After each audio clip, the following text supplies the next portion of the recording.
Hi, it's Steve. Today we'd like to show you how to change the water line coupler on your refrigerator. It's a really easy job. Let me show you how we do it. Now to change that coupler, we simply need to open up both doors, remove the lower kick plate, and then we can change out that part. Now with both doors opened up completely, we'll take a putty knife and remove that kick plate. We'll come in about 8 inches from either end. And just pry that back a bit, you'll see a spring clip. Simply depress the spring clip.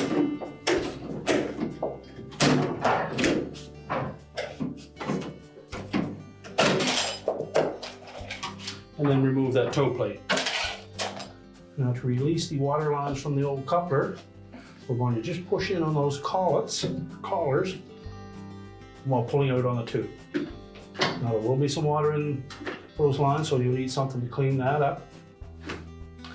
Do the same for the opposite side, and then pull it straight off. Now before we install our new coupler, we'll want to inspect those water lines, make sure that there are no burrs on the edges of them, and if so, you'll need to trim off the excess. So using a sharp knife, we're going to cut the end of that tubing perfectly square.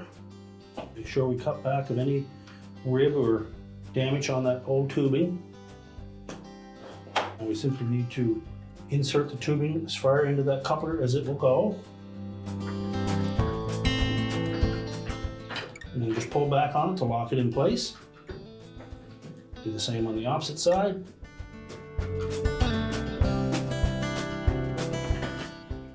Now we're ready to reinstall our kick plate. We want to make sure that when we put that on, that the long portion of those spring tabs is facing up. We'll engage the short bottom end of that clip first. And then just snap it into place. So now we're ready to close that refrigerator up, and our repair is complete.